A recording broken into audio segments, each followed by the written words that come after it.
Bonsoir à tous. Voilà pour cette nouvelle causerie littéraire, 6e causerie littéraire sur Twitch, sur la chaîne D4FR. Je vous propose donc ce soir une rencontre avec l'écrivain Bertrand Ploquin, qui est né, paraît-il, dans les années 70 et qui, dans sa vie corporate, est spécialiste communication, mais qui, ce qui nous intéresse bien plus, se présente ce soir comme écrivain et comme éditeur. Il a publié en 2021 un recueil de nouvelles intitulé AF-17 pour New York et en 2022 un roman intitulé À la recherche d'Amalia D.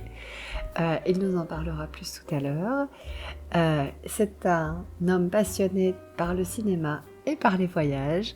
Et c'est ainsi que maintenant je le présente à la manière d'Augustin Trapenard, comme je disais tout à l'heure. Bonsoir Bertrand Ploquin. Bonsoir, chère Ekat. Alors, est-ce que ma présentation est bonne déjà? Commençons par là. Qu'ai-je oublié? Non, c'est une très bonne présentation. Oui, ce que vous avez oublié, parce que vous ne pouviez pas vraiment le savoir, c'est que, en plus des deux livres que vous avez mentionnés, publiés en 2021-2022, j'ai écrit d'autres livres, mais sous pseudonyme. Ah. Voilà, donc c'est peut-être pour ça que il vous a été difficile de l'identifier. Ouais, tout à fait. Et c'est notamment, enfin, j'aurai peut-être l'occasion de vous en reparler, mais c'est notamment à travers mon travail d'éditeur que cette troisième vie, en dehors de ma vie corporate et de ma vie officielle d'auteur, c'est à travers cette vie d'éditeur que je publie d'autres livres, notamment donc sous pseudonyme. Très bien. Alors ma première question, Monsieur Ploquin, est la suivante. Comment devient-on écrivain? Eh bien alors, oui, je pense qu'on ne devient pas, je pense qu'on l'est, en fait. Ok. On le devient à soi-même, probablement, à un moment. C'est que je pense qu'il y a une démarche personnelle qui consiste à l'accepter, qui consiste peut-être à le découvrir, mais on l'est fondamentalement. Je pense vraiment. C'est une réponse qui me met pas à l'aise parce que il y a probablement beaucoup de gens beaucoup d'auteurs, j'allais dire potentiels, qui ne parviennent pas à écrire, alors qu'ils en auraient peut-être les moyens et qui s'en empêchent pour plein de raisons, ou parce que d'autres facteurs les en empêchent. Comme il y a probablement des livres qui ont été publiés et qui n'ont pas donné pour autant de vocation d'écrivain à leurs auteurs. Qui n'ont pas légitimé leur place d'écrivain. Mais en ce qui me concerne, en tout cas, pour parler de ce que je connais un petit peu mieux, sinon de façon complète, moi je sais que j'écris depuis toujours. En fait, ma vie scolaire, par exemple, m'a appris une chose, c'est que la matière où j'étais non pas le meilleur, mais où j'étais le plus à l'aise, c'était le français. Et je me souviens d'un déclencheur, ma prof de français en 5e, qui m'avait fait l'honneur incroyable de lire ma rédaction devant la classe. C'est très gênant, ça, pourtant. En fait, c'est pas gênant dans le sens où, d'abord, j'étais totalement surpris, je m'y attendais pas.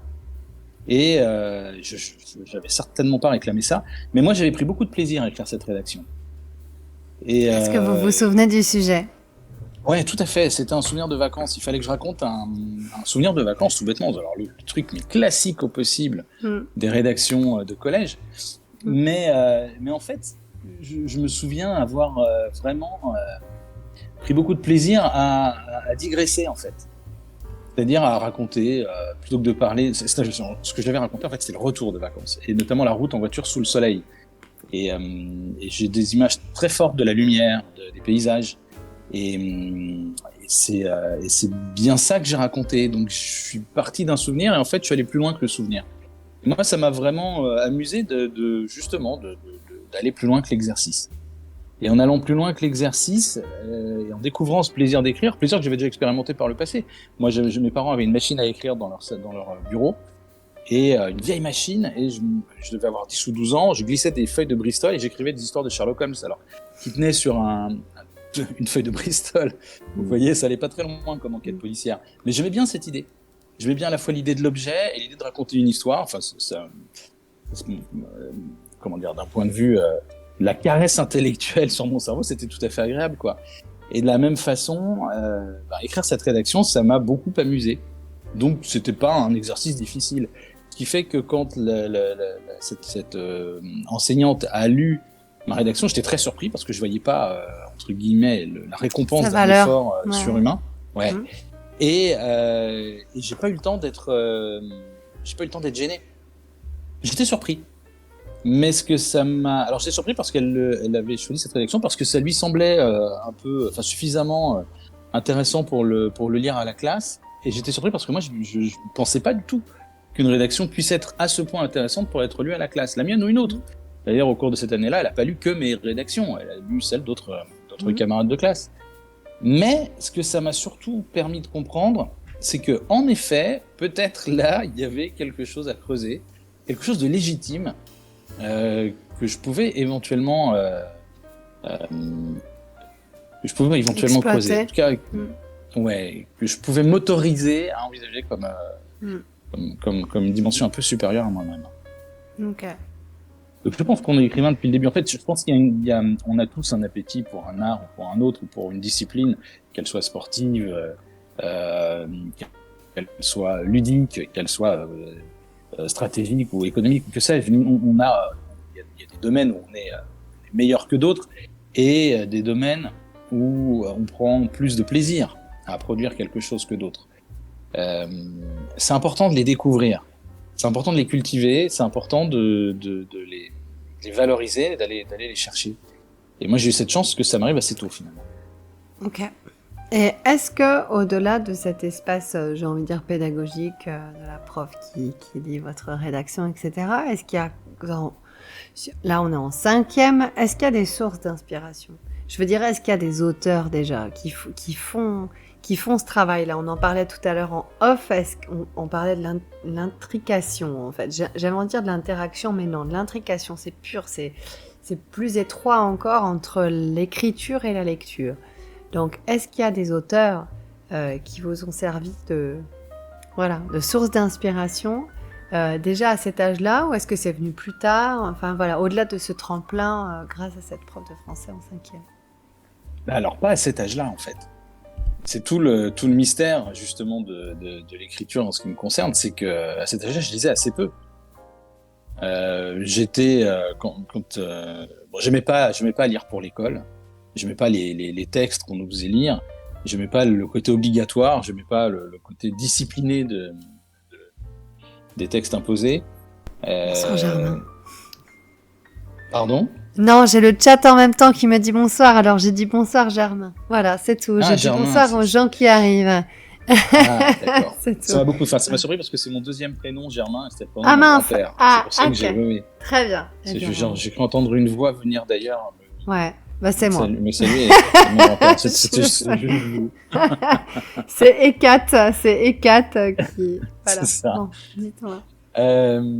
Donc je lisais peu en fait, et j'aimais écrire. Et l'inspiration par les auteurs, par la littérature en fait, elle est venue à mes 16 ans. Je suis parti en Irlande pour une colonie de vacances, entre guillemets, un camp d'ados, et ma mère avait glissé dans mes bagages un roman, c'était Le jeune homme vert de Michel Déon. Et comme que plus personne ne lit, Michel Déon, que plus personne ne lit. Ouais. Que plus personne ne lit, ouais. Effectivement. Pourtant, enfin, ouais, tout à fait. On en parlera tout à l'heure. Avec grand plaisir. Et en fait, je m'ennuyais tellement ferme dans la maison de cette famille irlandaise qui m'accueillait que j'ai passé mes après-midi à lire. Et alors là, c'était un vrai coup de foudre, comme on en entend souvent parler, le coup de foudre littéraire. C'est-à-dire que là, vraiment, je ne pouvais plus décrocher du roman, et qui est un vrai roman initiatique d'ailleurs. Et ça m'a vraiment marqué. Alors, l'impact immédiat, c'est que j'ai lu dans la foulée tous les romans de Déon. Et donc, quelques mois après seulement, j'avais pas encore franchi les 17 ans, j'ai lu Les Poneys Sauvages, qui est peut-être le roman le plus important de la carrière de Michel Déon. Et je me souviens d'un effet physique du roman sur moi, c'est-à-dire que quand j'ai refermé le livre, à la dernière page, je me souviens que physiquement, j'avais changé. Et pour aller encore plus loin, je me souviens que la façon dont je regardais ensuite le ciel, la nature autour de moi, et ben c'était plus la même façon. Je regardais le monde différemment, mais vraiment physiquement. C'est-à-dire que j'avais une ouverture sur le monde qui était complètement différente. Donc en 500 pages, j'avais changé en fait, concrètement. Alors autant dire que là, l'impact de Déon sur ma vocation s'est révélé de façon très forte. Et puis par la suite, il y a eu d'autres auteurs et qui n'ont rien à voir avec l'univers de Déon. Moi, j'ai creusé ce sillon des hussards, évidemment, dans la foulée de Déon, notamment Antoine Blondin. C'est fou. Il faudra qu'on se dise plein de choses en off. Antoine Blondin, bien sûr. Ouais. Évidemment. Et puis, on en parlait un peu tout à l'heure aussi, Paul Morand, et puis tous les auteurs de cette clique, jusqu'à Michel Maure et puis Félicien Marceau, etc., auteurs un peu sulfureux aujourd'hui d'ailleurs. Mais dont la littérature est vraiment exceptionnelle en ce qui me concerne. Et puis sur d'autres plans, j'ai également lu Camus avec beaucoup de plaisir, L'Homme révolté par exemple. J'ai lu également des auteurs comme Philippe Dian par exemple, qui a été une influence très très forte pour moi, à plus d'un titre. Ensuite des auteurs américains comme Leonard Michaels par exemple, ou Fitzgerald, dont je tiens Gatsby pour un pur chef-d'œuvre insurpassable et insurpassé, notamment par Hemingway. Mais au-delà de ça, en y réfléchissant, en fait, quand j'étais ado, un de mes grands plaisirs avec mes copains, c'était de jouer aux jeux de rôle. Donjons et Dragons, ce genre de trucs. Et en fait, notre plaisir, c'était pas d'acheter des scénarios tout faits et de les faire jouer à nos potes, c'était de les écrire nous-mêmes. Et ça a été, je pense, aussi un vrai vecteur pour moi, d'écriture. Ça a été d'abord parce que je prenais beaucoup de plaisir, encore une fois, à écrire des histoires et surtout à les partager. C'est-à-dire à mettre en scène mes histoires pour mes potes qui avaient un impact sur ce qui se jouait. Donc on créait ensemble. Et donc cette relation du travail d'écriture avec un public, en l'occurrence mes copains, ça aussi j'ai trouvé ça très très important et fondateur. Et je pense que c'est toute cette intrication, comme vous disiez, de phénomènes, d'influences qui font que je ne suis pas devenu écrivain, mais je l'ai été et j'ai simplement cultivé ce sillon-là au fur et à mesure des années. Jusqu'au moment où, parce que le problème de lire, c'est que ça donne des idoles qu'on pense ne jamais égaler et encore moins dépasser. Donc ça peut être très, très, très empêchant. Oui, c'est traître. Oui, tout à fait. Ouais. Très occultant.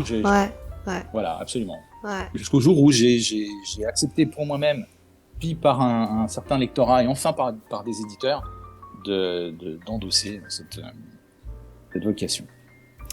Et donc la question que je me pose, vu qu'on parle de sources, là, vous avez cité quand même beaucoup d'auteurs, alors connus, pas connus, etc. On pourra peut-être revenir sur ce sujet-là tout à l'heure, mais justement, à partir de quel moment l'inspiration ne devient plus occultante? C'est-à-dire à partir de quel moment on se dit, ok, les mecs que j'admire ont écrit ça, moi j'écris ça, peut-être que je ne serai jamais à ce niveau-là, mais dans quelle mesure, moi, ce que j'écris a de la valeur?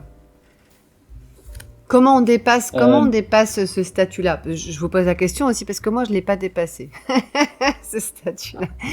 Donc, c'est une vraie question à la fois générique et très personnelle. C'est-à-dire à quel moment on se dit, bon, finalement, peut-être que ce que j'ai fait, c'est pas si mauvais que ça.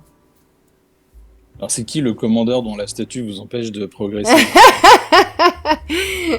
Non, on ne cite pas ça ce soir. Ouais, c'est le commandeur, c'est le grand commandeur, c'est celui qui surpasse les quatre.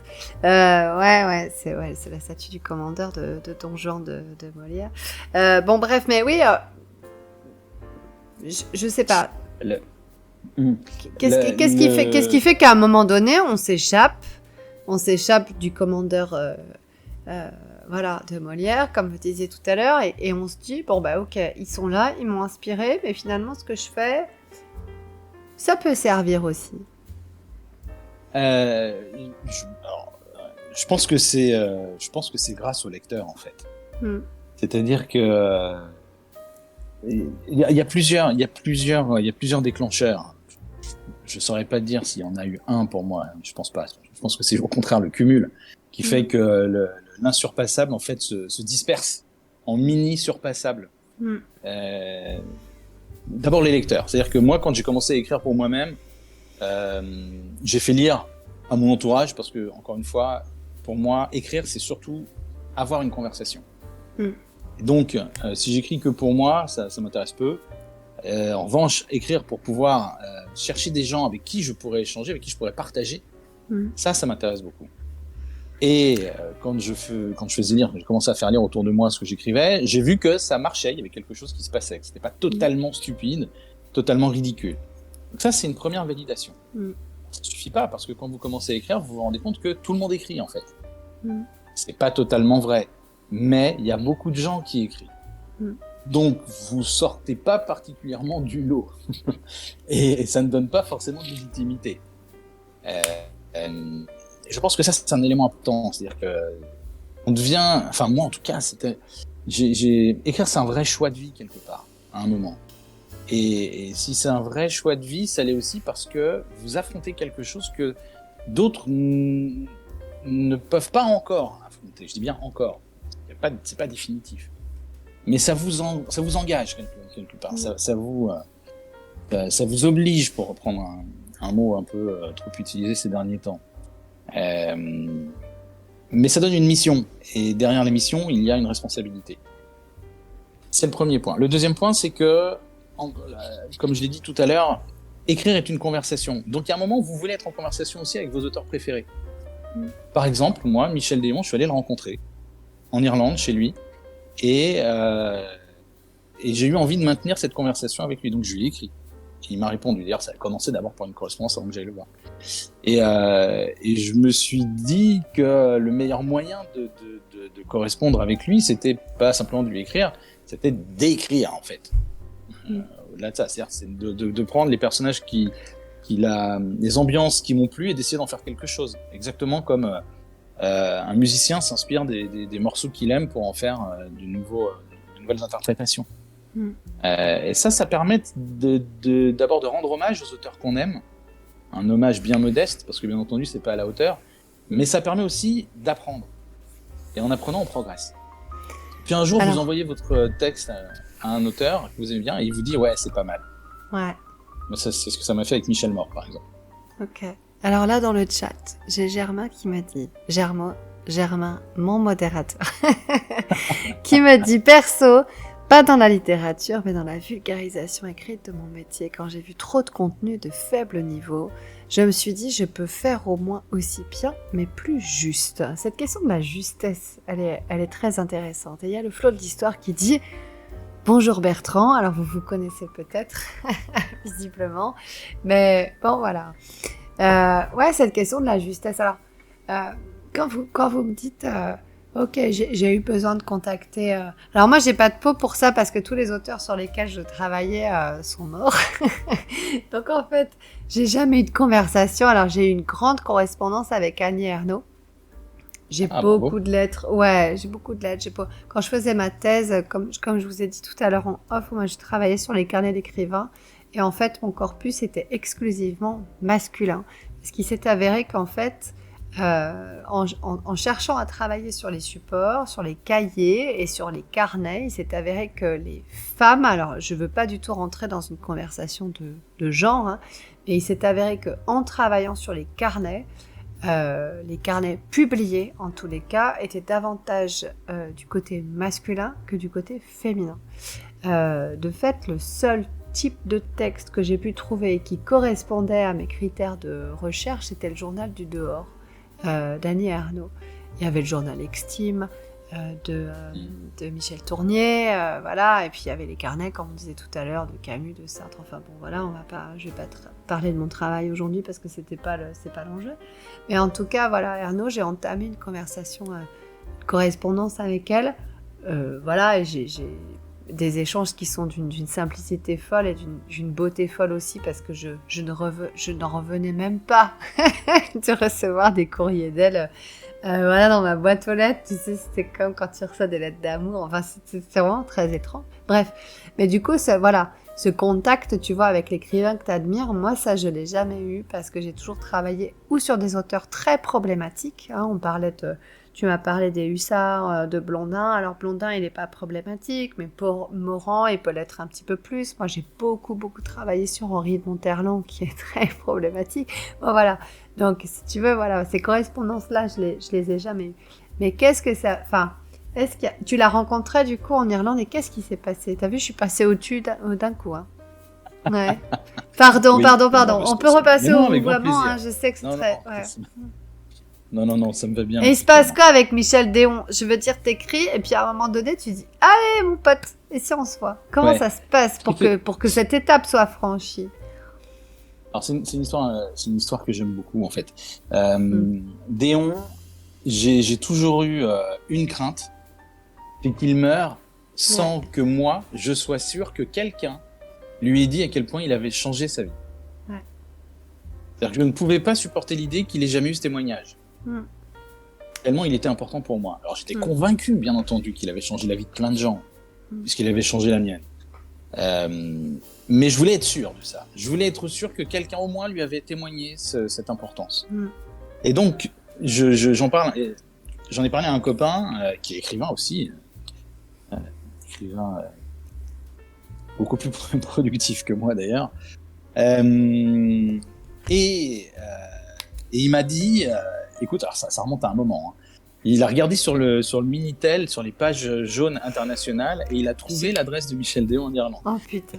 Et il m'a dit, voilà mon pote, à toi de jouer maintenant. On était jeunes, hein, vraiment. Et j'ai jamais osé. Et puis un jour, je rentre dans une librairie, la librairie à côté de chez moi, et je commande. Enfin, j'y vais pour justement acheter le dernier bouquin de Michel Déon qui s'appelait Madame Rose. Et là, j'entends quelqu'un dans la librairie quelqu'un que j'avais pas vu, qui me dit vous aimez Déon, comme si c'était quelque chose d'un peu curieux. Et je me retourne et je vois un type qui globalement qui avait mon âge, une vingtaine d'années, on doit avoir 22 ans. Avec un look assez étonnant pour son âge, il avait une veste de blazer avec une rose à la boutonnière, une chemise blanche, enfin c'était un personnage. Et on commence à en discuter et je dis oui, c'est mon auteur préféré. Et là il me sort une phrase, il me dit mais ça vous gêne pas qu'il soit réac? Et alors moi, à 22 ans, dans ces années-là, réac, je savais pas du tout ce que ça voulait dire. La posture de Déon, la posture politique de Déon, son passé un peu trouble politiquement, enfin je dis un peu trouble pour pas dire. Donc on l'a rencontré, c'était un moment hyper touchant, hyper troublant. Voilà. Et sur la rencontre elle-même, c'est un personnage, enfin il est mort Michel Déon maintenant, mais c'est un personnage vraiment accueillant, vraiment à l'écoute, qui était très touché en fait qu'on vienne le voir, que deux jeunes freluquets débarquent chez lui au milieu de la lande irlandaise. Ça l'a beaucoup touché, il a vraiment apprécié.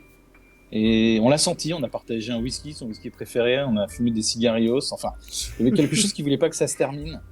Et voilà, moi ça m'a beaucoup marqué, hein. C'est un souvenir fondateur. C'est beau, moi tu vois, quand je travaillais sur Henri de Monterland, tout le monde me disait mais comment vous pouvez bosser en tant que femme, tu vois, parce que là, alors tu parles de passé trouble pour Déon, alors pour Monterland, laisse tomber. Et on me disait mais comment vous pouvez bosser sur un auteur comme ça qui est réac, mais c'est même plus que réac, et qui en plus détestait les femmes. Enfin, comment vous pouvez faire de la recherche institutionnellement d'un point de vue académique sur un auteur comme ça? Et du coup, si tu veux, voilà, par les biais théoriques que j'ai trouvés, etc., ça fonctionnait. Et en fait, il s'avère qu'aujourd'hui, les ouvrages de Monterland, que ce soit le théâtre, les essais, les carnets, etc., sont exclusivement mis en avant par des femmes, tu vois. Et ça, c'est quand même assez étrange. Bon, écoute, t'as eu beaucoup de chance parce que moi, j'ai jamais rencontré les auteurs sur lesquels j'ai travaillé. Bon, bref. On parlait donc de cette source d'inspiration. Donc là, tu nous parles aussi d'un événement fondateur, d'un truc... voilà, tu nous parles de l'Irlande et j'ai envie tout de suite, forcément, d'évoquer le rôle du voyage dans la littérature. Est-ce qu'il faut partir pour écrire ? Non. Écrire, c'est partir. Okay. D'ailleurs, lire, c'est partir. C'est partir. Il y a une grande phrase. Il y a une grande phrase je crois que c'est une phrase de Kessel, hein, qui dit que dès qu'on ouvre un livre, on est déjà dans le voyage. Et moi, j'y crois vraiment. Enfin, je fais plus qu'y croire. Je crée ça aussi, hein, à ma maigre mesure. Je pense que le lire et à fortiori écrire, c'est s'autoriser à voyager, justement. C'est cette bulle salvatrice d'évasion dans des espaces confinés, et sinon des vies confinées. Des vies qui nous contraignent, dont on a du mal à s'échapper, finalement. L'évasion par la littérature, c'est un voyage. Hein.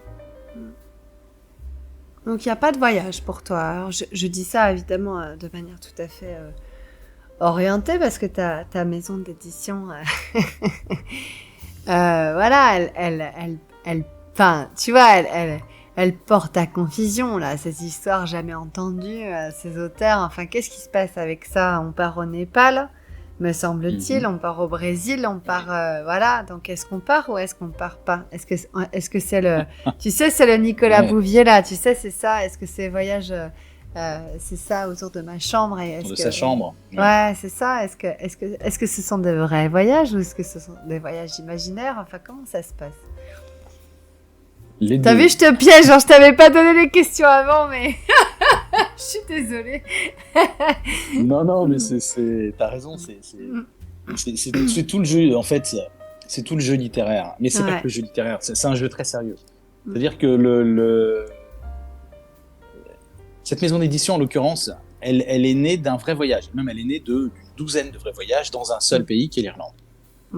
Et en Irlande, ça ne t'aura peut-être pas échappé si tu y es allé, mais on passe beaucoup de temps dans les pubs. D'abord parce que c'est très chaleureux. Oui, j'y suis allée. Voilà, donc tu connais le principe. Je suis bloquée par les moutons au milieu de la route quand je veux aller au pub aussi. Tu vois, tu as vécu l'Irlande, bravo. C'est des grands souvenirs. Moi aussi, c'est magique de vivre ça, quoi. C'est magique. Soit à l'approche de l'an 2000, soit tout de suite après, de vivre encore ça. Je me souviens d'une anecdote en Irlande où justement je cherchais à rejoindre Tinac, qui est la ville où vivait Michel Déon, le village, c'est un peu une ville. Et je prends une route, il y a marqué Tinac 18 km, je me dis super, j'y vais, je roule, et là je vois une pancarte qui me dit Tinac 22 km. On est où? C'est quoi? Enfin, quelle est cette histoire bizarre où plus je progresse, plus je recule? C'est l'Irlande.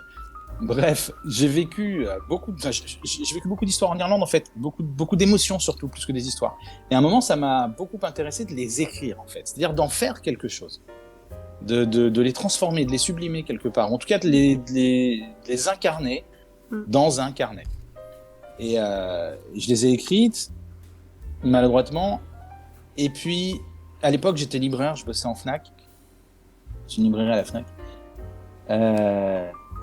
Et donc je vendais des livres, et ça m'intéressait de me dire, tiens, comment c'est de l'autre côté? Comment c'est quand on publie des livres? Comment c'est quand on cherche à les vendre en librairie? Et donc j'ai publié moi-même ce petit livre sur l'Irlande. Et puis ça marchait pas mal en fait, ça s'auto-finançait, donc c'était rigolo. Et là j'en ai discuté, à l'époque je bossais avec deux copains, Pierre-Olivier Bonfillon et Nicolas Vezin, et Eva Grinspan aussi qui est éditrice. Et on s'est dit mais ce serait vraiment marrant d'en faire une collection, et puis on a trouvé un éditeur qui nous a suivis, et avec cet éditeur on a mis en place un concept qui était d'écrire sur des pays où on n'était jamais allé. Ça, moi je trouve ça génial, enfin je te le dis, hein, je trouve ça exceptionnel. Ouais. Merci beaucoup, ça me touche beaucoup. Non, ouais, vraiment. Parce que là on est vraiment au cœur du voyage, c'est-à-dire que si on veut nous faire partir nos lecteurs par la simple évocation, alors on a gagné. C'est-à-dire que, et on a gagné quoi? On a gagné de le faire rêver, en fait. On a gagné de le faire s'évader, on a gagné de lui faire vivre un moment intime avec lui-même et avec le pays. Et en fait, l'exercice est hyper intéressant. Pourquoi? Parce que ça nous oblige, nous aussi, à nous plonger dans l'atmosphère des pays, dans l'ambiance, en fait, dans une espèce d'inconscient collectif autour des pays qu'on évoque, par exemple le Japon, par exemple le Brésil, et de transformer cet inconscient collectif en quelque chose de narratif. C'est-à-dire, on a tous une idée globale de ce qu'est le Japon, on a tous une idée globale de ce qu'est, je sais pas, moi je suis jamais allé au Vietnam par exemple, mais quand je pense Vietnam, il y a plein d'images qui me viennent. Et je me dis, ces images-là, elles ont forcément une raison d'être, qui fait que le pays m'attire. Comment transformer ces grands clichés en histoires qui vont parler de l'âme du pays. Ouais.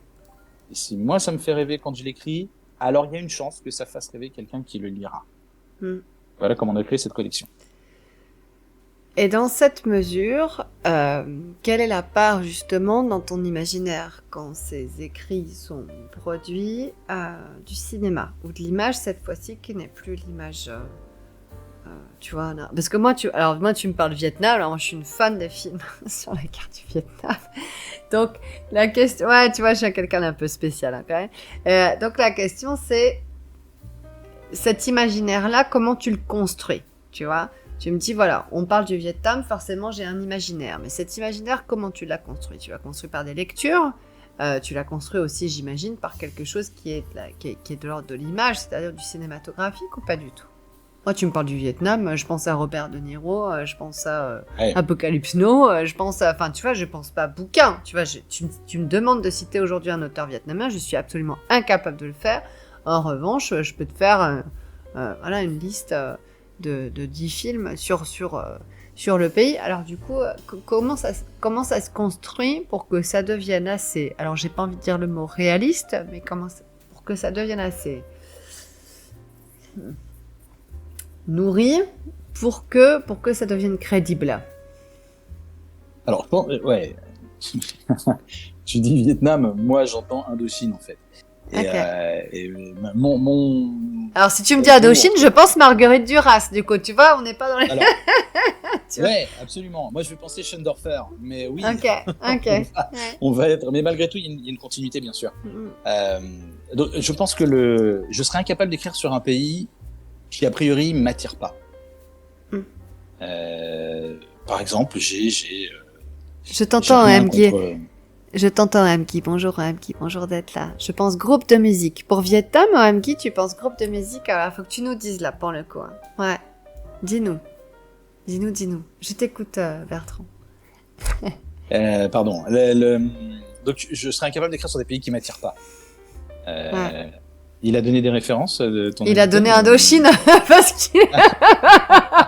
Évidemment. Parce qu'ils ont de l'humour. Ouais, non, mais tu vois, moi, je pense Duras, je pense un barrage contre... Tu vois, tu me dis... Tu vois, c'est marrant, hein. Tu me dis Vietnam, je pense film. Tu me dis Indochine, je pense Duras, un barrage contre le Pacifique. Que j'ai lu il y a...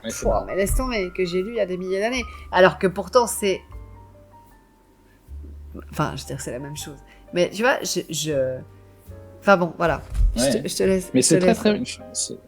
Mais c'est super intéressant, c'est-à-dire que l'évocation du mot porte en lui sa propre poésie, en fait. Porte en elle sa propre poésie. Ouais. Et quand tu dis Indochine, ça évoque pas les mêmes choses que le Vietnam.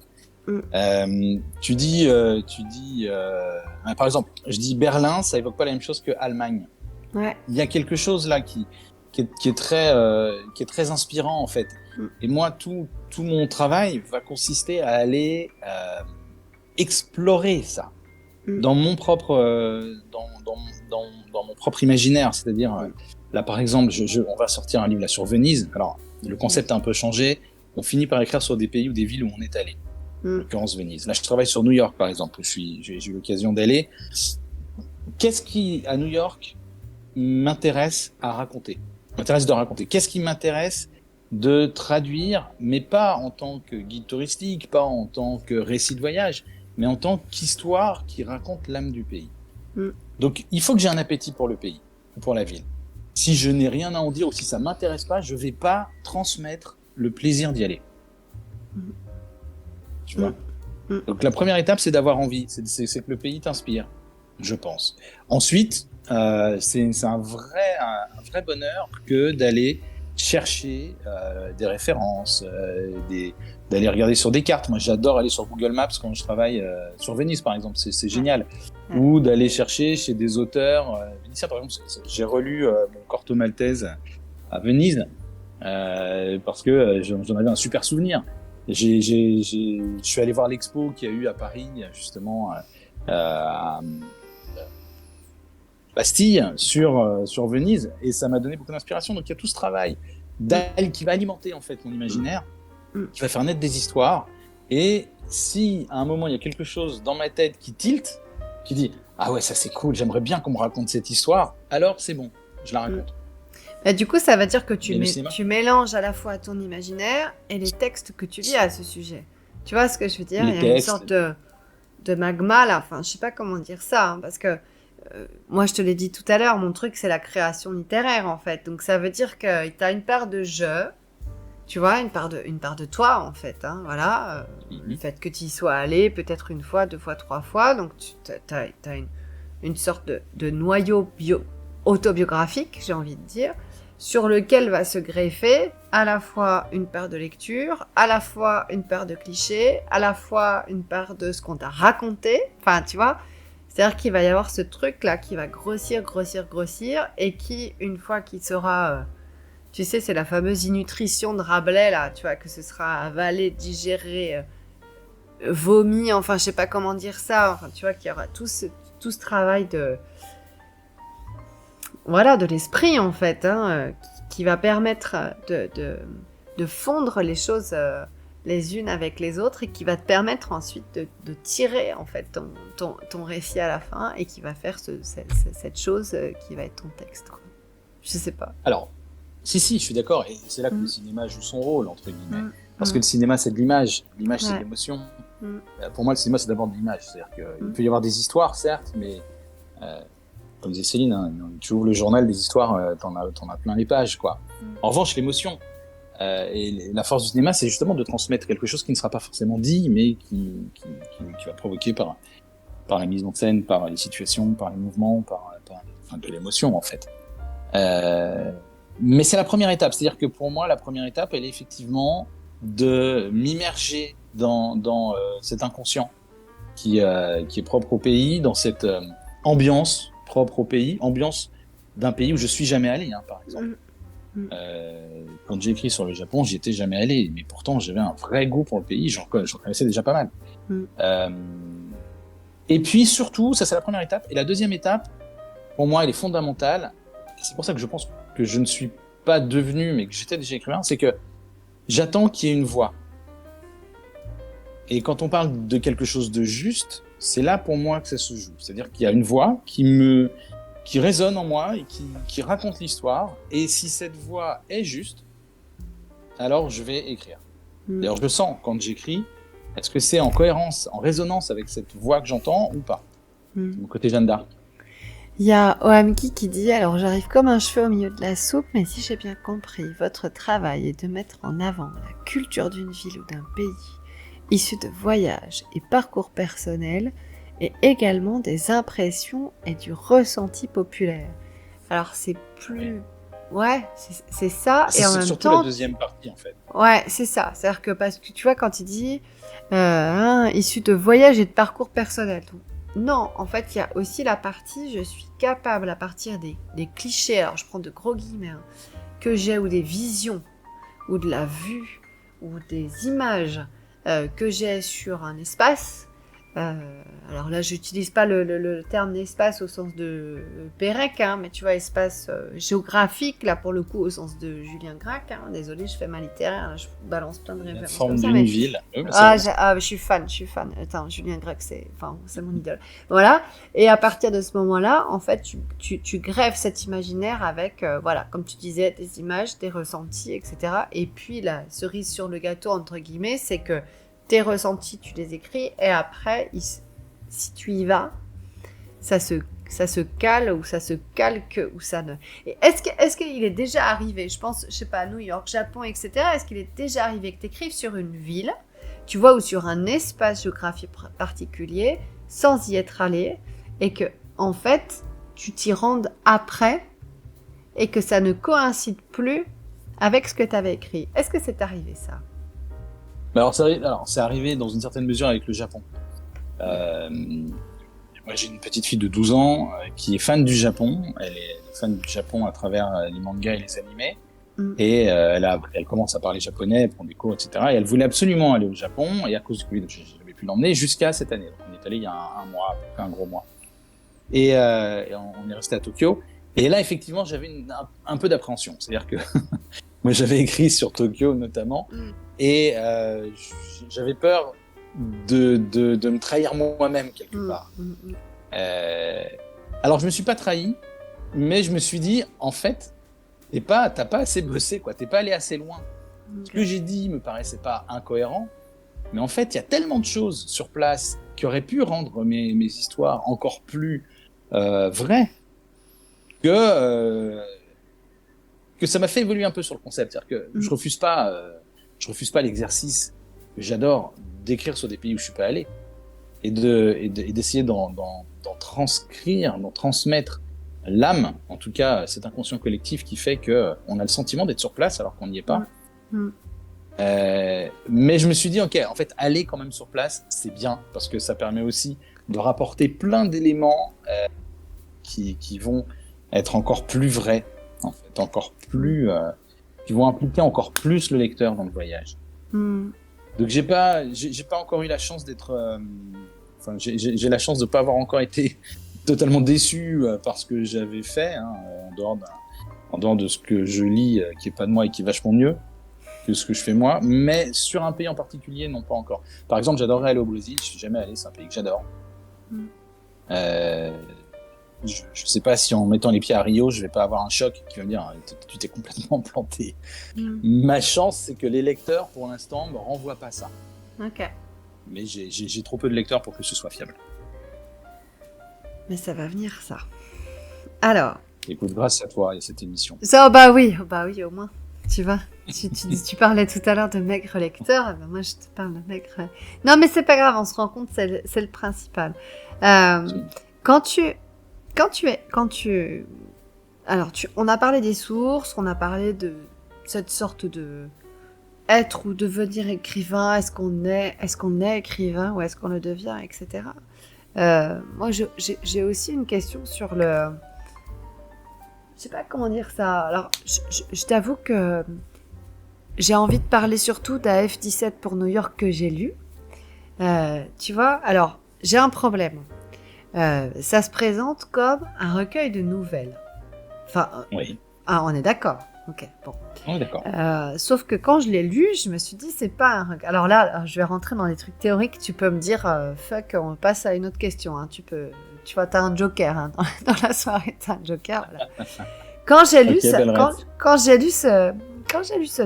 texte, je me suis dit en fait c'est pas un recueil de nouvelles parce que il y a un fil directeur et ce fil directeur c'est donc ce trajet Paris-New York et ce sont ces personnages qui potentiellement peuvent se croiser, etc. D'où est venue cette idée de construire un texte? Alors pour moi c'est un récit court, tu vois ce que je veux dire? Pour moi un recueil de nouvelles, t'as un titre et puis ensuite t'as des textes qui n'ont pas forcément de connexion entre eux. Là en l'occurrence, ce que tu as écrit, c'est un texte dont le fil directeur est ce trajet, tu vois, ce trajet ou en tout cas ce périple, enfin, ou cette perspective de voyage avec des personnages dont certains sont très attachants et que j'ai adorés, etc. Et qui par l'intermédiaire de ce voyage ou de ce trajet, rêvent de grandeur. Tu vois, ça c'est vraiment un truc que j'ai... Durant ma lecture, je me suis dit, on a des personnages qui rêvent de grandeur, qui rêvent de luxe, qui rêvent de pouvoir, ou alors qui rêvent de maîtrise. Je sais, peut-être je me trompe, hein, mais voilà. Et qui cherchent tous, d'une certaine manière, une revanche sur la vie, ou en tout cas quelque chose qu'ils n'ont pas encore obtenu, mais qu'ils vont obtenir, et puis et qu'ils l'obtiennent ou par la réalité ou par l'imaginaire. Est-ce que je me trompe, tu vois? Et si je me trompe pas, ça voudrait dire que, en fait, on est plus dans un récit court, tourné autour d'un... j'arrive pas à centrer autour du noyau du voyage, tu vois, comme si le voyage était générateur de quelque chose d'un plus, en fait, tu vois, de quelque chose qui allait valoriser leur destinée. Et puis ça se passe de manière plus ou moins possible avec... moi j'ai adoré le mec avec... je veux pas spoiler pour ceux qui potentiellement veulent lire l'ouvrage, mais tu vois, le mec avec Flight Simulator, enfin tu vois... Parce que à la fois on est dans de la vraie nouvelle, c'est-à-dire avec de ce qu'on appelle le concetto en littérature, hein, c'est-à-dire la chute, hein, tu vois, la nouvelle, la chute, voilà. Et en même temps, je me suis rendu compte qu'elles sont à peu près toutes, enfin les personnages, même s'ils sont différents, les personnages féminins, des vieux, des jeunes, des machins, ils sont tous autour de le voyage va me permettre quelque chose. Tu vois, c'est pas c'est pas une échappatoire, mais c'est une sorte de tremplin vers, je te dis, de la grandeur, du luxe. J'ai l'impression qu'ils vont tous vers quelque chose qui cherche à les mettre en lumière. Est-ce que je me trompe pas? Peut-être peux-tu... Ouais. Non, mais je pense surtout que j'avais pas réfléchi. Mon éditeur, en l'occurrence, parce que là, c'est pas moi, hein, c'est un éditeur à part entière. Je sais pas si lui-même l'avait vu. L'éditrice avec qui j'ai travaillé le texte, réellement, je suis pas sûr qu'elle l'ait identifié non plus. Mais c'est assez juste, en fait, dans la mesure où... Alors, il y a deux choses dans ce que tu dis. La première, c'est la notion de voyage qui, pour moi, effectivement, est pas anodin. C'est pas anodin, un voyage. Ça nous emmène forcément d'un point A de nous-mêmes à un point B de nous-mêmes. Et c'est pour ça que quand tu disais tout à l'heure, est-ce qu'il est besoin de voyager pour écrire sur le voyage? Non, puisqu'en fait, le plus beau voyage, il est intérieur, en fait, c'est notre parcours à nous. Et évidemment, voyager, aller vers des destinations lointaines, ça nous transforme aussi, parce que ça nous confronte à une culture différente de la nôtre, ça nous montre une façon de vivre, en fait, qui nous fait réfléchir à notre propre façon de vivre, et donc à nous-mêmes, à notre propre rapport au monde. Mais la littérature, si elle nous fait progresser, il y a une grande phrase de Gian qui dit, peu importe qu'on entre en littérature, enfin, qu'on évolue dans ce qu'on lit à partir de Marc Lévy ou de Marcel Proust. Ce qui est important, c'est est-ce que quand on referme le livre, on a changé ou pas? Et là, il y a un voyage. Et pour moi, il y a cette idée de métaphore, justement. C'est-à-dire que lire et écrire, je pense qu'on est vraiment écrivain quand on est lu, surtout, mais et ça encore, il faudrait qu'on en parle. Ça, ouais, faut qu'on en parle.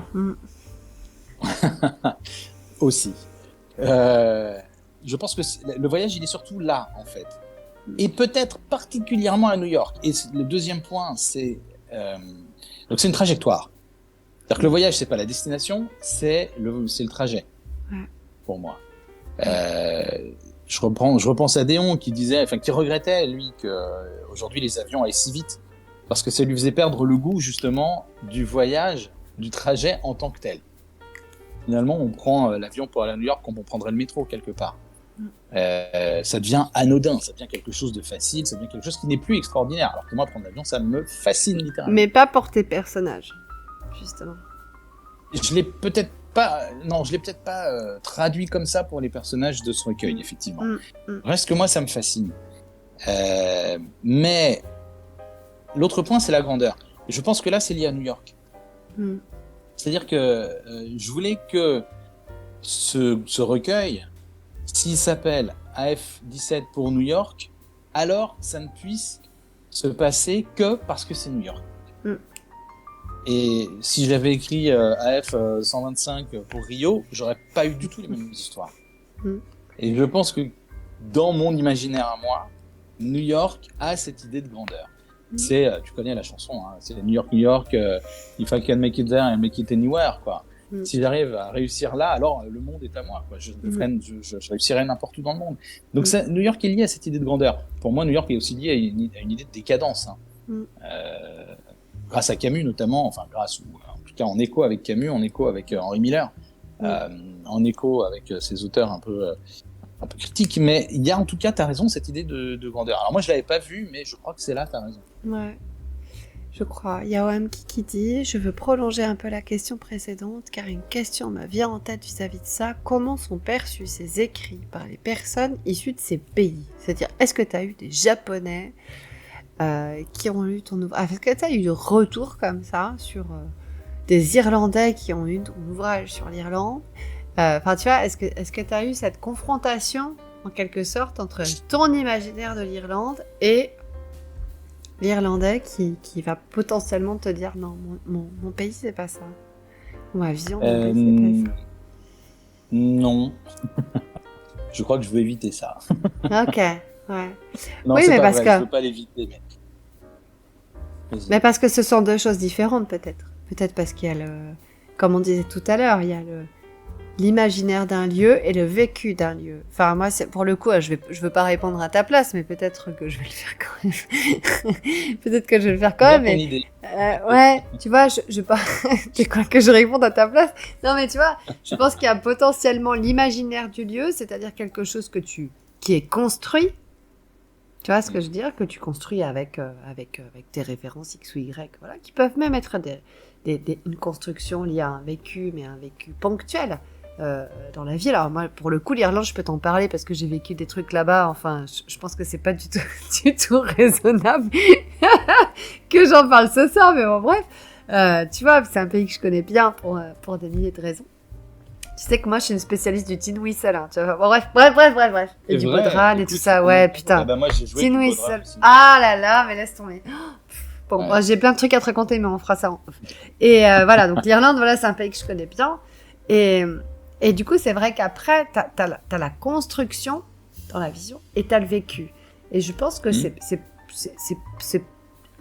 pas la même chose, évidemment. Et deux, quel pourrait être potentiellement l'intérêt de les confronter. Enfin, voilà. Du coup, ça reste sous forme de question. Je pense que... Vas-y, tu voulais poser une autre question. Ah, je voulais poser une autre question, mais si tu veux répondre à la question que j'ai pas posée... Non, mais... J'aime beaucoup cette idée. Non, mais je vais répondre à la question qui a été posée dans le chat. Oui, vas-y. T'as raison. T'as raison sur ce point. C'est-à-dire qu'effectivement, je pense pas que ce soit utile de les opposer, et notamment parce que moi, j'écris pas pour les habitants. Ouais, moi, j'écris pour ceux qui, justement, n'iront jamais au Japon. Ouais. Ou j'écris pour ceux qui y sont allés et veulent cultiver la nostalgie de ce pays. Ou alors, j'écris pour ceux qui voudraient y aller et, avant d'y aller, veulent déjà être dans le pays. Avant même de monter dans l'avion, tu vois. C'est pour ça, notamment, qu'on fait un gros boulot sur les couvertures. L'idée, c'est que notre ligne éditoriale, notre ligne éditoriale dit « Bienvenue sur nos lignes », avec ce jeu de mots entre nos lignes aériennes et nos lignes littéraires. Parce que notre idée, c'est que quand on regarde la couverture, on est déjà en train de voyager. Et c'est pour eux que j'écris, moi, en fait. Enfin, qu'on écrit. Je suis pas tout seul. Je partage certains textes avec Pierre-Olivier Bonfillon. Et c'est un travail de ping-pong en termes de mécanique, justement, d'écriture qui est assez génial. Donc, j'écris pas pour les locaux, j'écris pas pour les locaux de l'étape, entre guillemets. J'écris pas pour les gens, pour les habitants. Ouais, tout à fait. En revanche, ça m'intéresserait beaucoup qu'ils prennent ce que j'écris comme un hommage à leur pays. Pas comme quelque chose qui se voudrait concret, même si je pense que le fait qu'on ressente le pays et qu'on traduise ce qu'on ressent dans nos textes est une vérité. C'est une vérité du pays. Puisque c'est un ressenti du pays, même si c'est pas pour y avoir vécu. Ça reste une vérité sur le pays. On n'est pas dans quelque chose qui est de l'ordre, en effet, du vécu, du témoignage, etc., ou du réalisme, comme on pourrait le qualifier de manière assez rudimentaire, mais en effet sur l'imaginaire, quoi. Voilà, tout simplement. Complètement. Donc, c'est un voyage. Ok. Tu parlais de... Alors là, pour le coup, je reviens un petit peu aux fondamentaux, mais parce que ce sont des questions qui m'intéressent. Tu parlais de carnet tout à l'heure. Donc cette écriture qui est à la fois une écriture personnelle, à la fois liée à ta maison d'édition, etc. Enfin voilà. Cette écriture, elle est manuscrite. Tu parlais de carnet tout à l'heure. Elle est manuscrite, elle est numérique. Comment ça se passe? Enfin, je veux dire, comment ça se passe? Tu vois, quand je t'ai envoyé le premier mail là, pour te contacter pour cette émission, c'est ce que Roland Barthes disait, comment ça se passe quand j'écris, tu vois? Est-ce que tu as une routine d'écriture? Non, mais je trouve que cette question est géniale. Est-ce que c'est... Enfin, c'est pas parce que c'est moi qui la pose, c'est Roland Barthes qui te la pose, en fait. Mais est-ce que c'est... est-ce qu'on est dans une écriture, tu vois? Est-ce qu'on est dans une routine d'écriture? Est-ce qu'on est au contraire dans des sortes de jaillissements, tu vois? Parce que le principe du carnet, c'est ça. Tu te balades, paf, tu vois un truc, pouf, tu notes. Enfin, tu vois? Ou est-ce qu'on est dans quelque chose de plus routinier? Enfin, comment tu procèdes pour écrire? Alors, j'ai toujours au moins un carnet et au moins 12 stylos sur moi. Toujours. Pourquoi 12 Pourquoi 12? Parce que d'abord, parce que moi, j'aime l'objet stylo. D'ailleurs, c'est assez récent. J'ai un copain qui m'a initié, entre guillemets, au stylo plume. Euh, C'est et, bien. C'est qui ce copain? Donne des noms. C'est un mec bien. Ah bah alors, je le donne d'autant plus volontiers que c'est ce fameux copain qui est aussi écrivain, qui s'appelle Eric Senabre, Ok. qui je pense, qui participerait volontiers à une émission de cet ordre, avec quelqu'un de ta qualité. Alors lui, il écrit surtout de la littérature dite jeunesse. Ça m'intéresse. C'est un très bon écrivain. Et lui et moi, on a ce goût justement pour l'objet. Pour l'objet, pour le rituel d'écriture, manuscrit, pour ça. Donc j'ai à la fois des carnets, toujours, et des stylos. En revanche, et donc ça m'arrive de prendre note mes carnets, et en Irlande, en fait, c'était le cas. En Irlande, dans les pubs, ils n'avaient pas de téléphone portable à l'époque, donc j'avais pas le choix. Si je voulais noter des souvenirs, des impressions, des dessins de ce que je voyais, il fallait que je les écrive sur... Et l'idée du carnet de voyage, en fait, était aussi un projet en soi. Donc j'ai ramené des carnets d'Irlande. Ça fait longtemps que je les ai pas ouverts. D'ailleurs, je sais même pas si les histoires que je raconte dans le premier recueil sur l'Irlande existent déjà dans ces carnets. Faudrait que je regarde. Et mon copain Eric, quand il est allé en Irlande, a lui-même écrit un journal de voyage qu'il m'a offert, justement, en hommage. Ouais, ça c'était vraiment cool. Aujourd'hui, je travaille pas comme ça. Aujourd'hui, alors, ça m'arrive de tenir des carnets manuscrits, notamment pour des relations amoureuses. Et je vais, si la relation se termine, par exemple, ou s'il y a une occasion particulière, je vais offrir le carnet à la jeune femme qui occuperait mes pensées. Okay. Donc il y a ce travail encore d'écriture manuscrite sur l'objet, parce que ça en fait un objet unique en plus. Et puis il y a l'histoire du tracé de la main, enfin c'est pas anodin. Mais pour moi, pour mes projets personnels, aujourd'hui, j'utilise l'outil le plus pratique, c'est le téléphone. Parce que je l'ai tout le temps sur moi, parce qu'il me permet de stocker, de revenir, de modifier, de multiplier les espaces de stockage, d'ailleurs le téléphone, mais aussi par exemple le cloud. Donc c'est mon outil privilégié. Et puis, il y a aussi un phénomène vraiment intéressant dans le téléphone, c'est que c'est un rapport hyper intime à soi-même en fait, un téléphone. C'est un tout petit objet que les autres ne peuvent pas observer, ils peuvent pas m'espionner parce que c'est écrit trop petit, c'est à moins d'être vraiment au-dessus de mon épaule. Donc c'est un rapport à soi-même qui je trouve très intime et qui favorise ce travail d'introspection propre à l'écriture. Alors, maintenant, quand question. je travaille sur un... Alors maintenant que j'ai travaillé sur les carnets, je t'ai dit, alors, donc ça veut dire que, tu n'as jamais écrit quelque chose que tu as brûlé.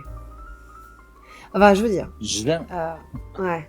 C'est-à-dire que, est-ce que tu es dans une logique d'accumulation? Parce qu'il y a le carnet, donc tu parles de l'objet unique, de l'objet, tu vois, que tu vas choisir pour la qualité de sa couverture, pour la qualité du papier, etc. Que tu vas associer à un crayon que tu aimes bien, ou un stylo, ou un outil, un support, ce qu'on appelle les outils d'écriture spécifiques, etc.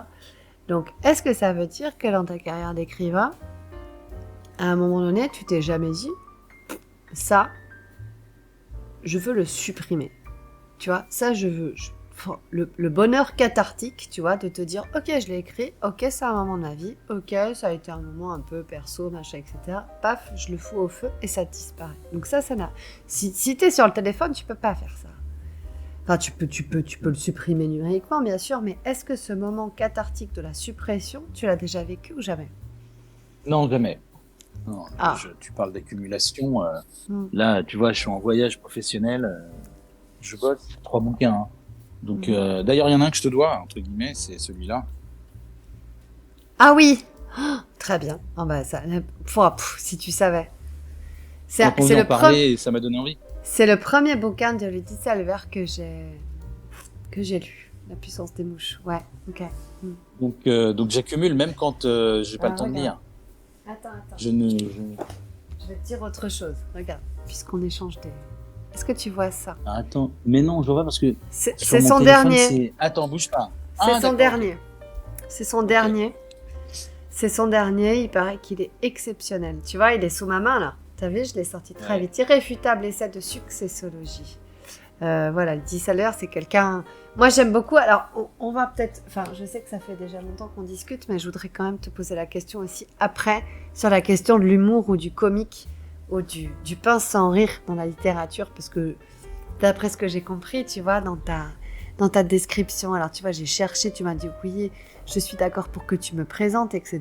Donc je me suis dit ok, je vais faire plein de recherches sur Bertrand Ploquin. Et en fait, regarde, je suis tombée sur ça.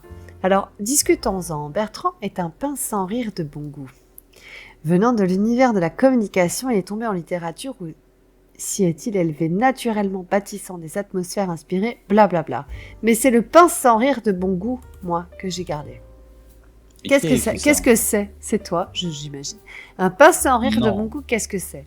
Parce que tu vois, dans AF17, c'est pareil. Il y a beaucoup de... Tu sais, il y a une notion en littérature qu'on appelle le drôlatique. Le drôlatique, c'est ça. C'est ce moment où tu vois, t'es pas dans le comique, comme peut être Letty Salver.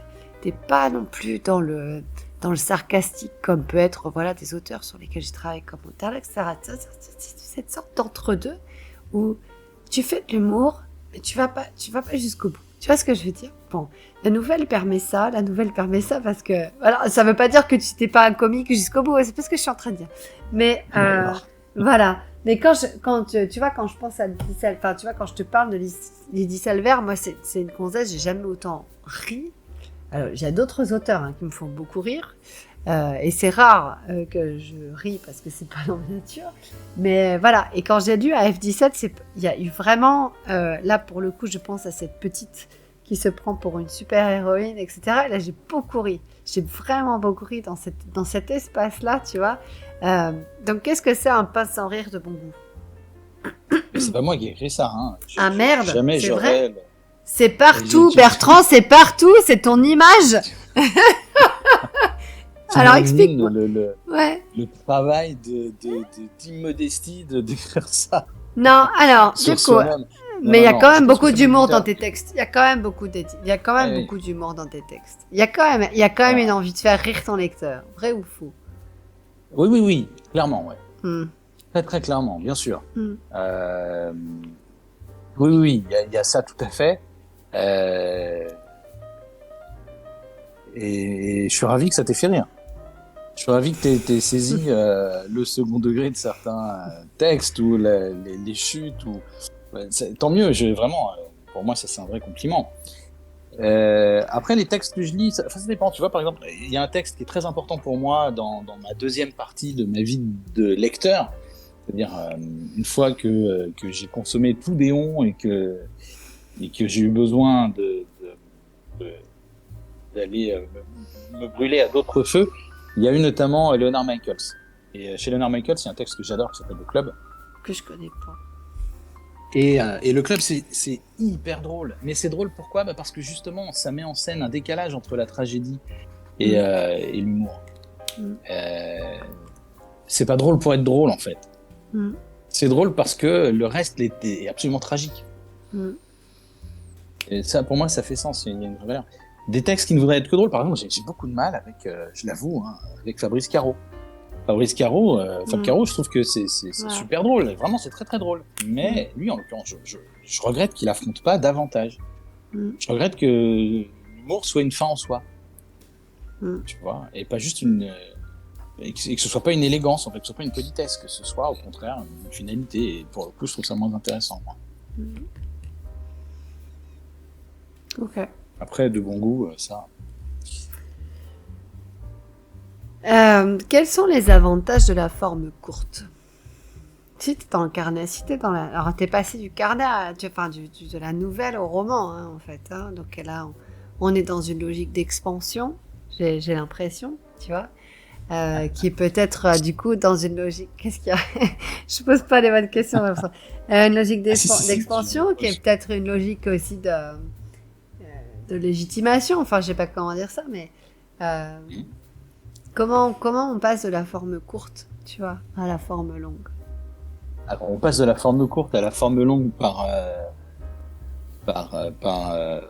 obligation contractuelle avec son éditeur, déjà. Ok. En fait, quand j'ai fait F17 et que j'avais une espèce de zone de confort avec F17, c'est que ça raconte effectivement l'histoire de 8 passagers dans un Boeing. Un Boeing, tu vas compter à peu près 400 places. Donc je suis allé voir mon éditeur à l'issue de, de la sortie, à l'issue de ce texte, et je lui ai dit, bon, bah, pour la suite, c'est simple, hein, il me reste 392 personnages à raconter. Ça me fait ma vie d'auteur jusqu'à la fin de mes jours. On a un concept, quoi, AF17 2, AF17 128, bref. Et lui m'a dit, non, j'aimerais bien que tu écrives un roman. Et alors, effectivement, et tu l'as dit, il y a là, le vrai saut, entre guillemets, c'est la légitimité. Parce que, en France en particulier, être auteur de nouvelles, c'est pas être romancier, et il y a vraiment une distinction. Et c'est un vrai cadeau que m'a fait mon éditeur, je le rends tout à fait hommage sur ce point, c'est de me permettre de devenir romancier, enfin, de me permettre d'écrire en tout cas, et il l'a pas publié parce qu'il était lié contractuellement. En fait, j'ai signé le contrat avec lui une fois qu'il l'a lu. Mais il a vraiment aimé ce roman. Et ça, tu parlais de légitimité tout à l'heure. Comment est-ce que on devient écrivain? C'est aussi je pense que c'est surtout dans le regard de l'autre. Et là, en l'occurrence, j'avais un regard qui me légitimait en tant qu'auteur de roman. Mais aujourd'hui, l'intérêt pour moi majeur de la forme courte, c'est d'abord que tu aboutis plus vite à un résultat. On va pas se mentir.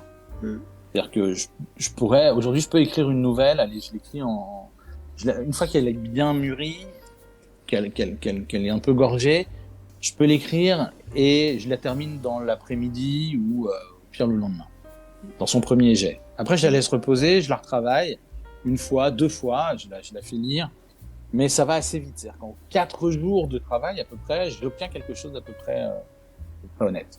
Tu vois.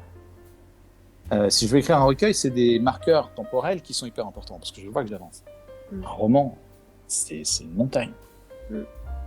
C'est une montagne à franchir. Et moi, je ne l'ai pas encore tout à fait franchi. Je l'ai franchi avec cette histoire, avec Amalia, mais là, ça fait des mois et des mois que je mûris dans ma tête un texte qui serait éventuellement intéressant pour un roman, mais j'ai du mal à commencer. Alors je prends plein de notes, mon téléphone est rempli de débuts, il est rempli de notes sur ce roman, mais j'ai beaucoup de mal à franchir le pas. Beaucoup de mal. Donc il y a cette question de légitimité, et puis je pense qu'il y a aussi une confrontation à un projet, entre guillemets, qui est plus ou moins... Enfin, moi j'aime bien que les projets existent à la fin, quoi. L'avantage d'un recueil de nouvelles, c'est que je sais qu'il va exister. Un roman, c'est beaucoup moins sûr. Et passer 1 an, 2 ans, en tout cas plusieurs mois à écrire, à lutter, à déprimer parce que c'est naze, à pas aimer, et puis le lendemain à trouver ça génial, c'est saut émotionnel. Franchement, c'est... Je comprends très bien. Ouais, c'est dur. Ouais, je comprends très bien parce que moi, je te dis, quand j'ai travaillé sur... dans mes travaux de recherche, etc., je travaillais sur la question de la valeur. Et justement, il s'est avéré qu'en travaillant sur cette question de la valeur et sur les carnets d'écrivains, il s'avérait que souvent la relecture courte, ce que j'appelle la relecture courte, c'est-à-dire le moment où tu écris, tu trouves ça génial. Tu vois, tu te notes ça dans un carnet ou tu te notes ça dans ton téléphone et tu trouves ça... Tu te dis, putain, je tiens un truc, paf. Tu vois, c'est saisi, t'es content que ça soit saisi parce que même si t'étais putain dans le train, dans l'avion, dans le machin, enfin peu importe, au moins tu l'as gardé, tu vois.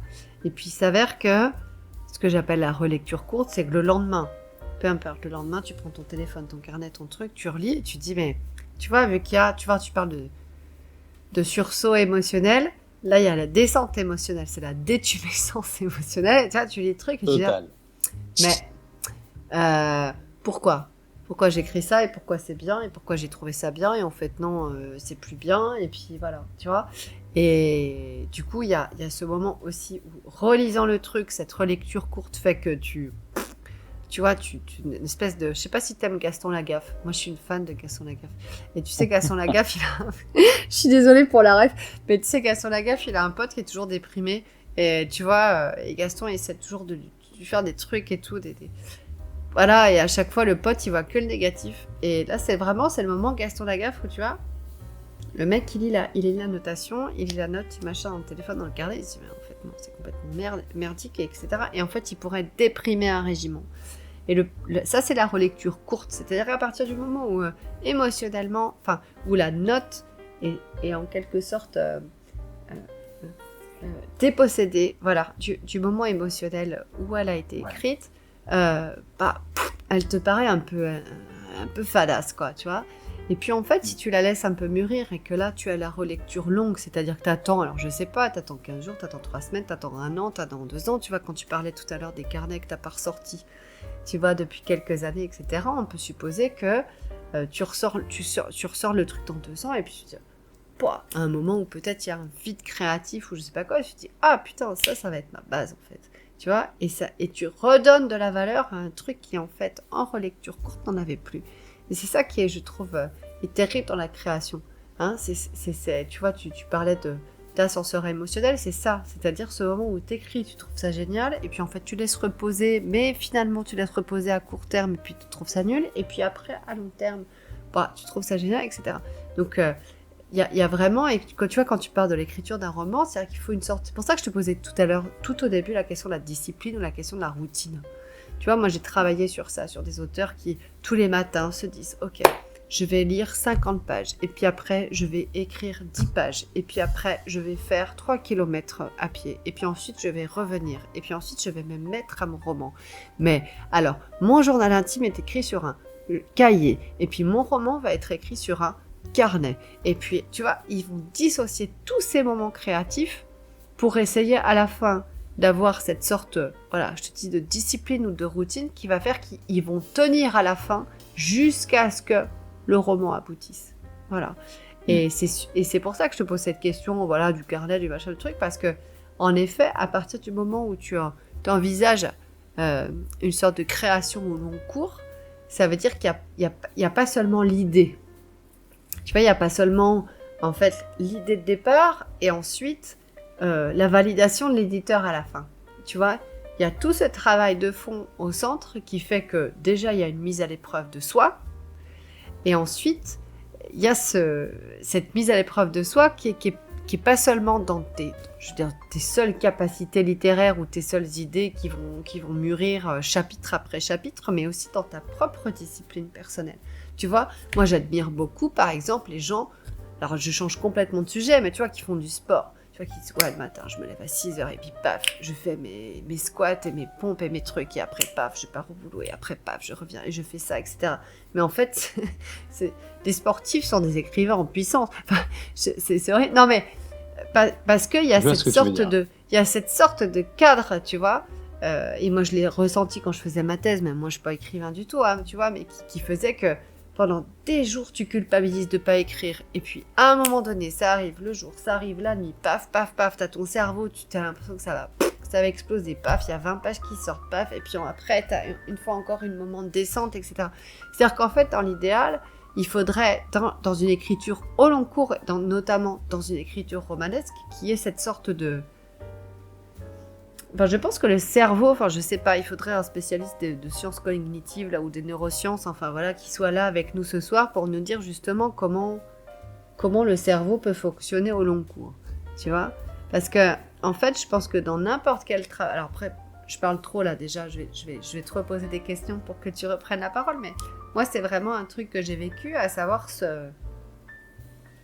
cette instabilité, cette cyclothymie intellectuelle, tu vois, cette instabilité qui fait qu'en fait, il y a un jour tu doutes de toi, et puis un jour tu te dis, ben non, je vais m'y mettre, et puis un jour tu te dis, mais non, en fait, ce que je fais, c'est génial, et puis un jour, il y a quelqu'un qui te lit et qui te dit, ah non, mais en fait, vas-y, c'est cool, etc. Tu vois ce que je veux dire?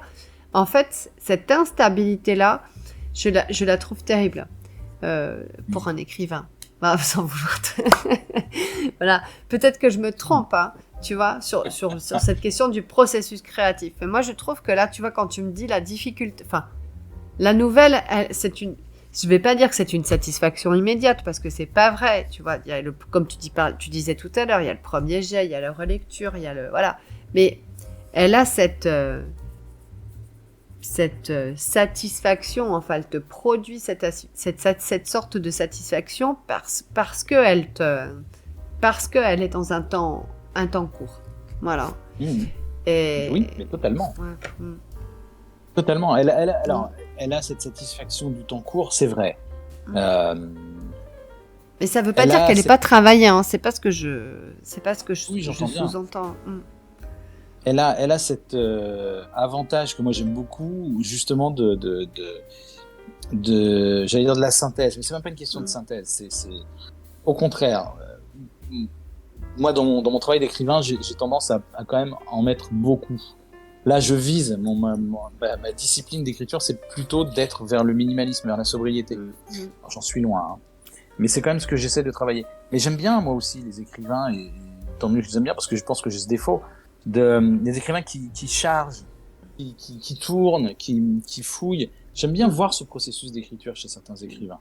Tu vois, Miller, par exemple, je trouve ça génial, quoi. C'est un vrai plaisir à lire. Je suis une grande fan. Je suis une grande fan d'Henry Miller. Ouais. Donc, tu vois de quoi je parle. Et on trouve ça beaucoup dans la littérature américaine, par exemple. Ou même chez Bukowski. Bukowski, j'adore ses digressions. Je trouve ça fabuleux. Et qui partent, qui nous racontent des trucs qui n'ont rien à voir. Parce que ça fait partie du travail aussi. Et ça fait partie surtout de la découverte du personnage. Moi, l'écriture, c'est d'abord le style, c'est-à-dire l'homme. L'homme ou la femme. C'est-à-dire qu'est-ce que ça nous dit du rapport au présent, du rapport au monde. Plus que l'histoire.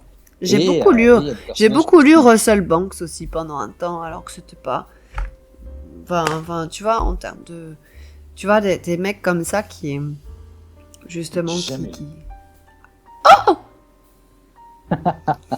ça fait partie de mes. Attends, alors il y a plein d'auteurs que tu as cités tout à l'heure que j'ai pas lu, donc je vais pas me permettre de dire quoi. Non, ok. Bon, mais ça changera des livres, c'est bien. Ouais, c'est clair. Ok.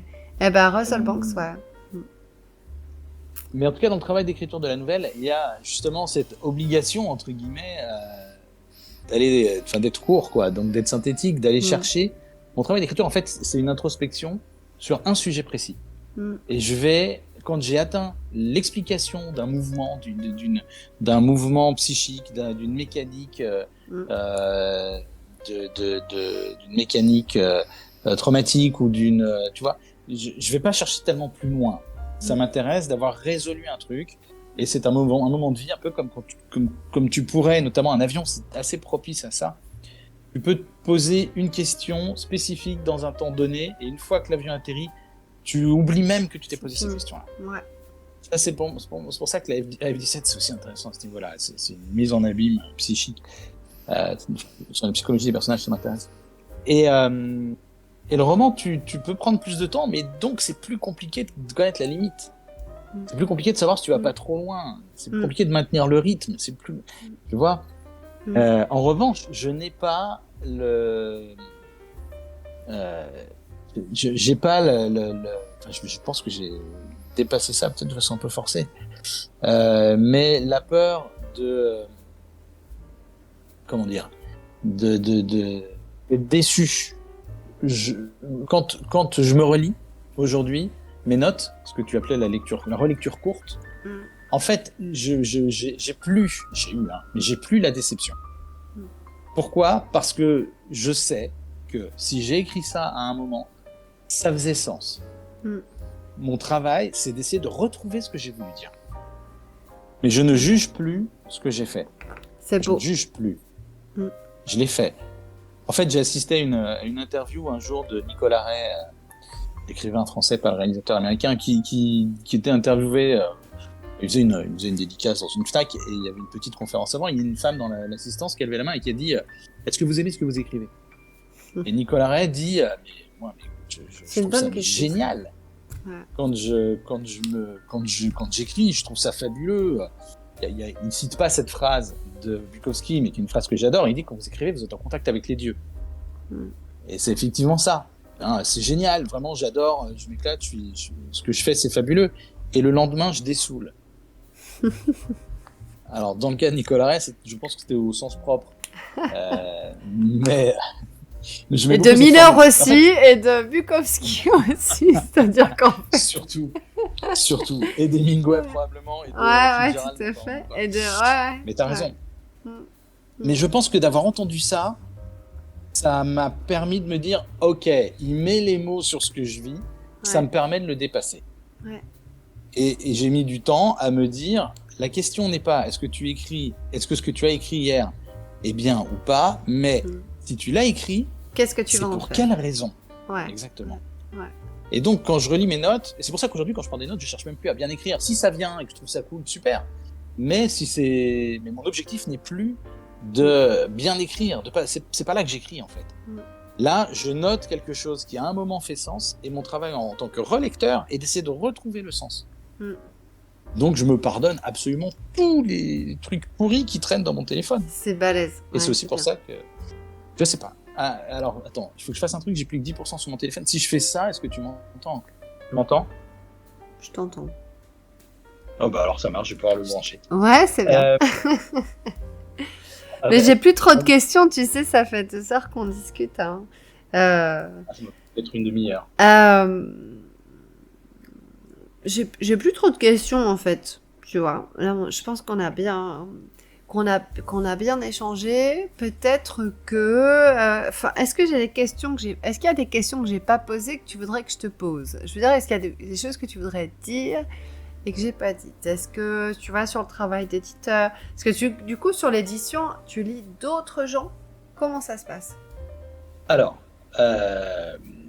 dans un premier temps, l'idée, c'est qu'on se publie, mon co-auteur, Pierre-Olivier Bonfillon, Nicolas Vezin qui fait les couvertures, les illustrations, les mises en page, et moi.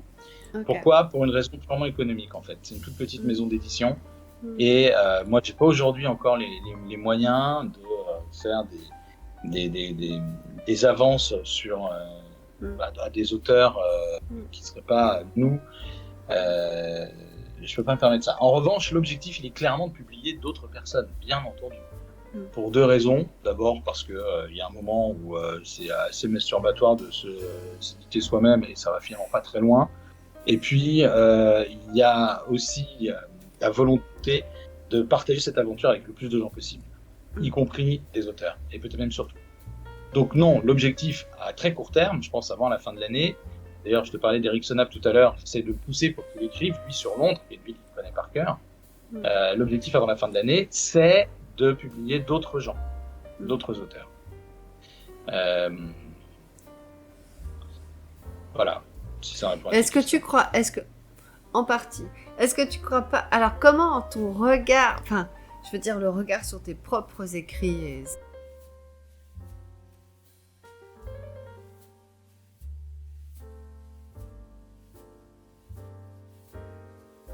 instinct, enfin, tu vois, comment on fait pour lire les textes des autres, parce que là on parle depuis tout à l'heure de tu vois.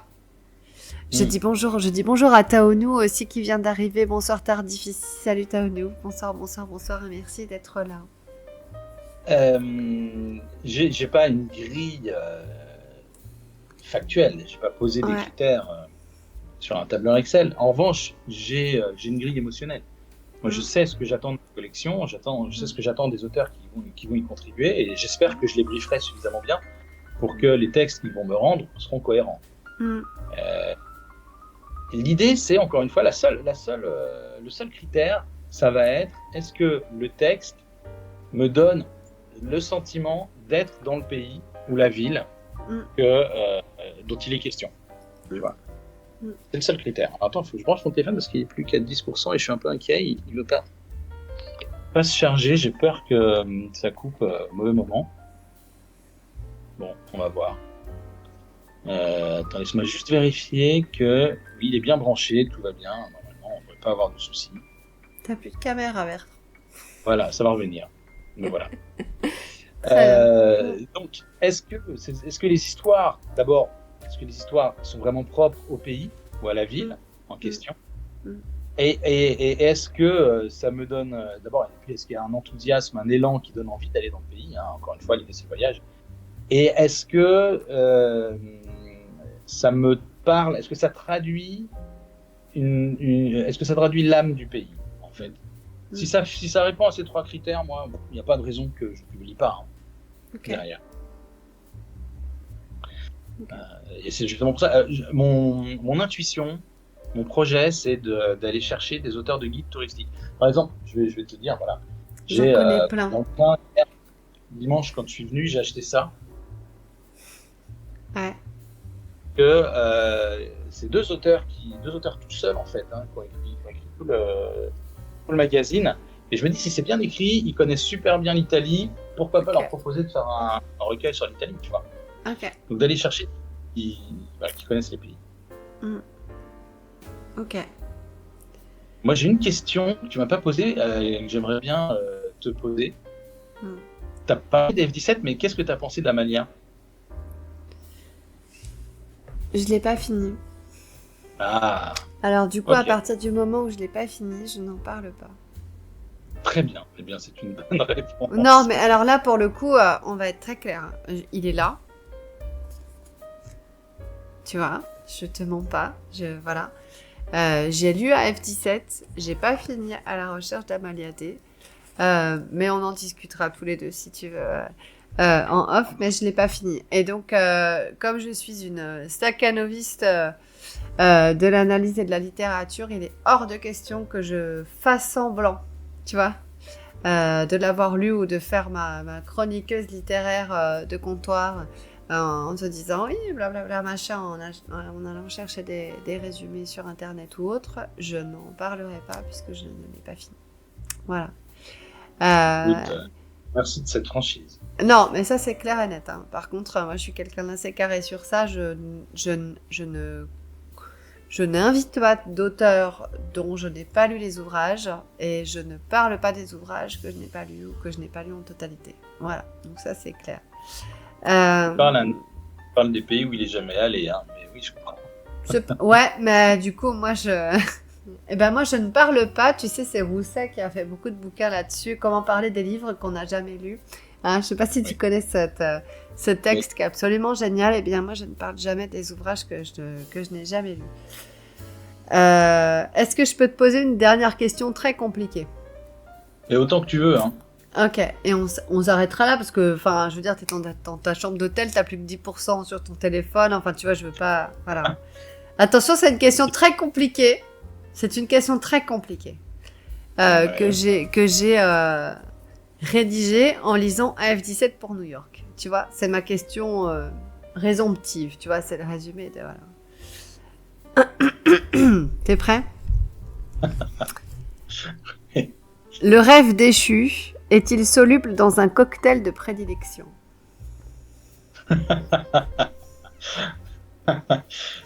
Ah. T'as le droit de réfléchir. T'as un temps de réflexion. Elle est beaucoup plus compliquée que tu ne l'imagines, cette question.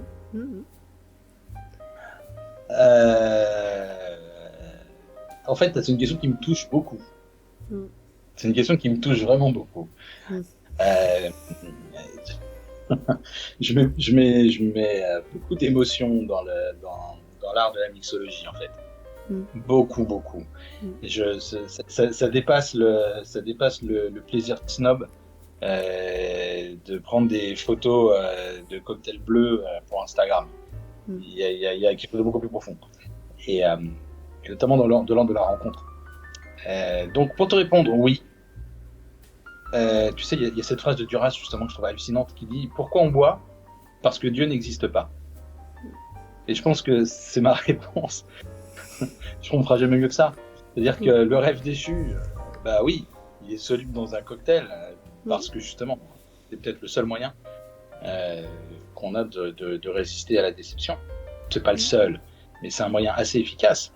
Il y a cette phrase de Bukowski encore, je ne vais pas citer tous mes auteurs préférés, mais qui dit quand je bois, le monde dehors est toujours là qui m'attend, mais il ne me tient plus à la gorge. Alors après, tu peux avoir tu peux avoir un rituel.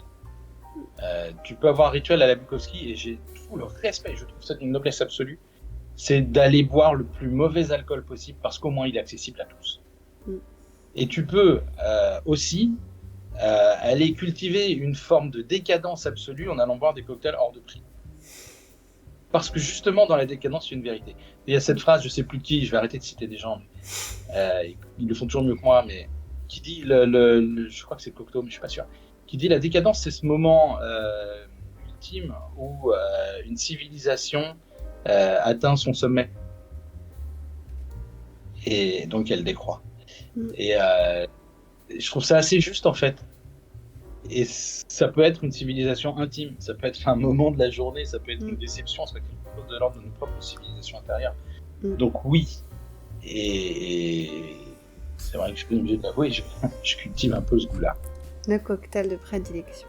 D'accord. Ok. Et quel est ton cocktail de prédilection, Simon? Alors, j'ai un maître en la matière qui s'appelle Colin Field, qui était un des meilleurs barman du monde. Il est toujours vivant, Colin, d'ailleurs, je sais pas pourquoi j'en parle au passé. Il vient de quitter son poste là. Il était patron du bar Hemingway, ça remonte pas, tu vois.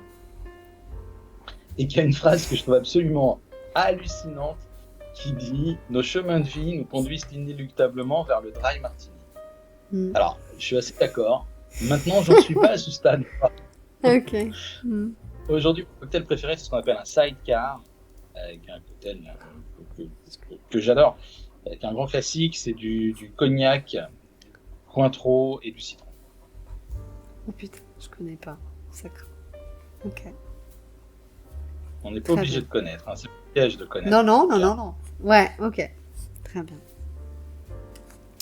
Est-ce qu'il y a une question que je t'ai pas posée que tu voudrais que je te pose? Non.